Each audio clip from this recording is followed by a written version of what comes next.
caaltuu walitti araarsuudhaaf yaalus hajjiin garuu caaltuudhaan walitti hin araaramu.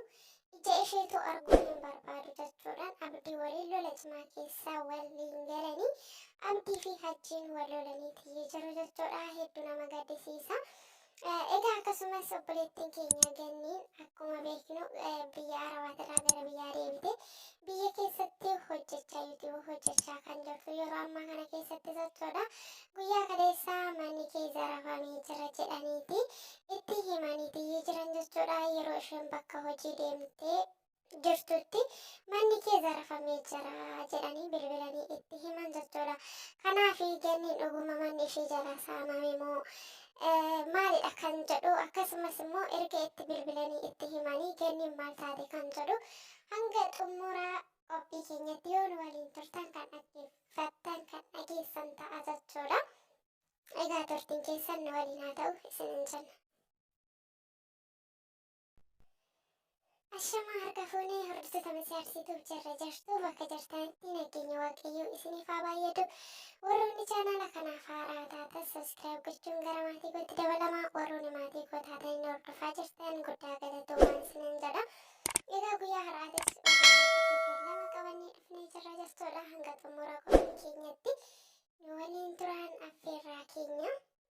Egaa akkuma jalqaba irratti argitan jechuudha.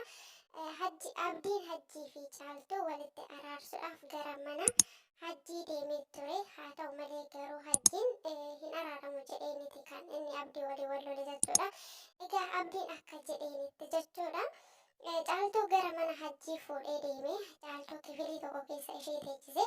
Hajjiis immoo manatti isa waamee caaltuudhaan walitti araaramuu qabdu wal arguu qabdu jechuudha. Walitti araarsuudhaaf yaalus garuu hajjiin tasumaayyuu hin barbaadu. Ijuma isheetu arguu hin barbaadu. Isheenis walitti hin araaramu jedheeti abdiidhaan wal lolanii lola cimaa keessa wal galchaniiti jiran jechuudha. Ana garuu hedduu tokkoon ajaa'ibe maaliif hojjettanii? Egaa caaltuun diina isaatii miti maaliif? Fedhii isaa malee daa'ima garaatti abaattuu malee garuu diina isaatii miti jedhee yaadaan jechuudha. Haadha manaa isaati yeroo jaalalaas waliin dabarsanii turanii har'a garuu yeroo isheen garaatti ilmoo isaa baattee jirtutti ishumaayyuu ijaan arguu hin barbaadu. Isheedhanis walitti araaramuu hin barbaadu. Ishee hin fedhu jechuun isaa hedduu tokko nama gaddisiisa jechuudha. Egaa jarreen kun kan jiran biyya ormaa keessattidha. Osoo biyya ormaa keessatti jiranu isheen lubbuu lama taate yookiin ilmoo isaa garaatti baatte yeroo ammaa kana keessatti caaltuun kan rakkachaa jirtudha jechuudha.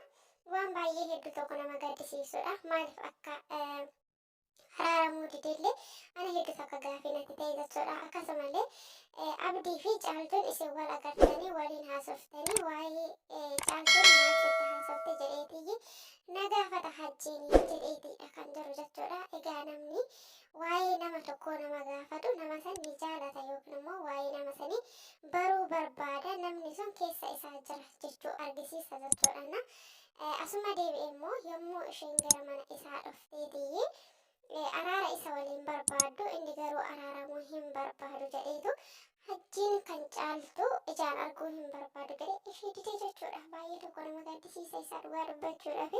Egaa yeroo ammaa kana keessatti biyya ormaa keessatti ilmoo daa'ima garaatti baatanii rakkachuu jechuun baay'ee tokko ulfaata jechuudha. Waaqayyoon tokko isaan haa godhu. Ana garuu jarri lachuyyuu nan jaalladha. Hajjiillee caaltullee nama raru jechuudha. Miskiinota jarri lachuyyuuna yaa'u maal akka gidduu isaanii seenee isaan wal dhabsiisuun wallaale malee jarri lachuyyuu baay'ee miskiina jechuudha.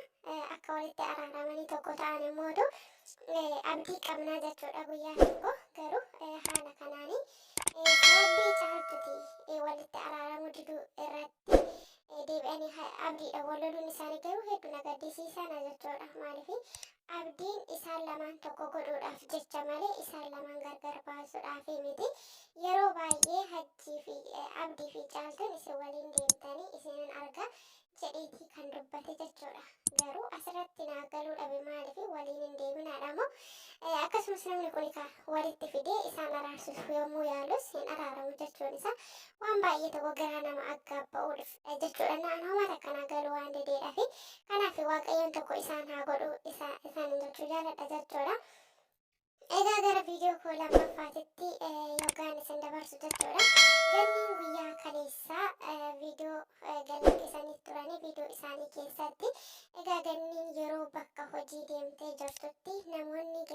ishee deemanii itti bilbilan jechuudha. Manni kee saamamee jira, qabeenyi kee hin jiru, mana kee hattuun seentee si jalaa hattee jirti jedhaniini Ganni itti bilbilanii bakka isheen hojii jirtutti itti himan jechuudha.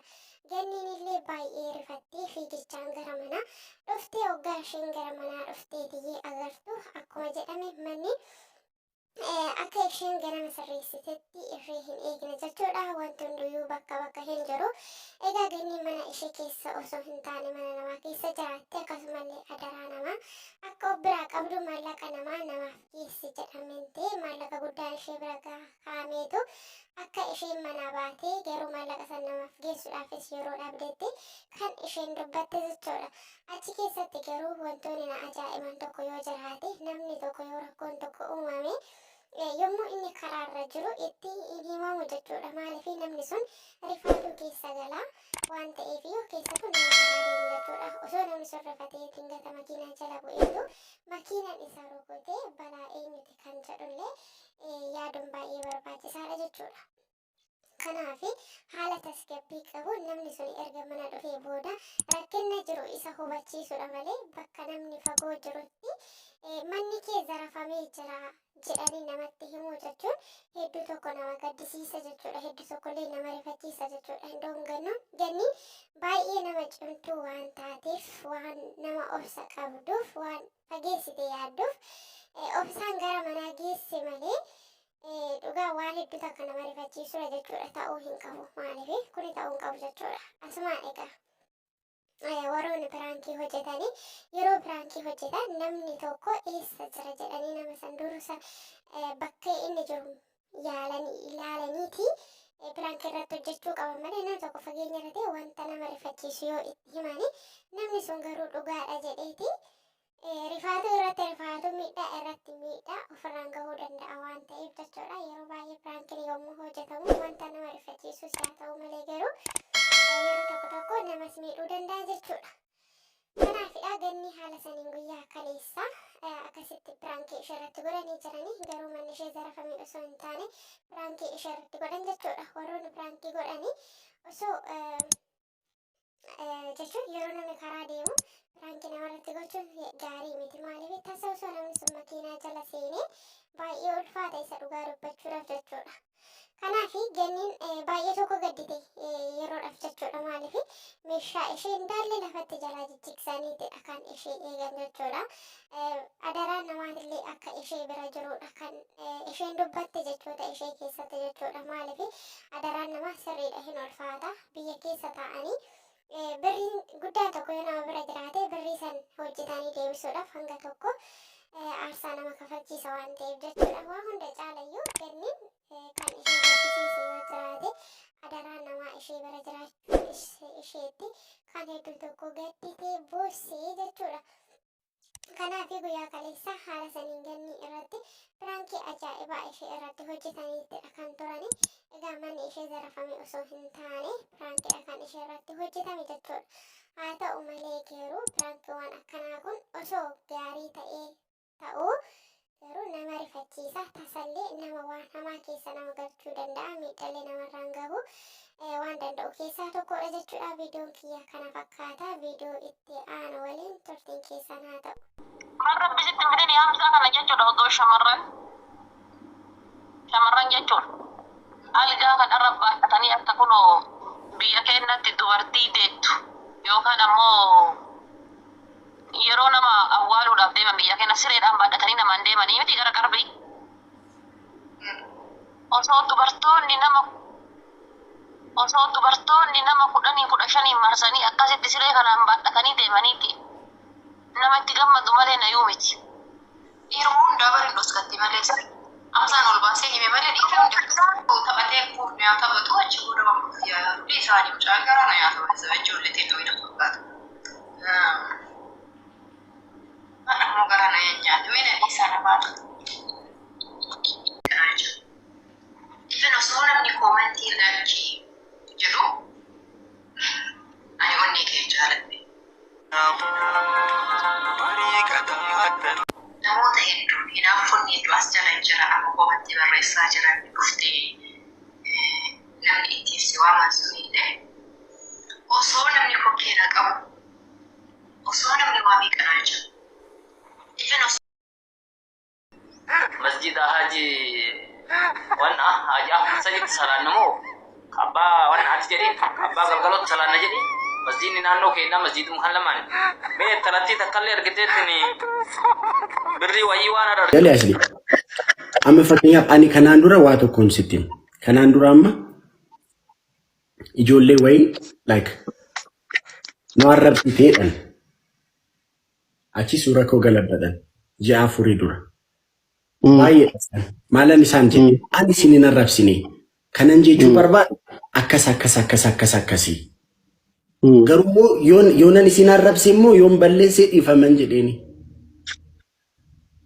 Sigale asli. So amma kan darbe darbeera. Ani engaddas dubbachaan ture. Baqa nurraan bareedu kun.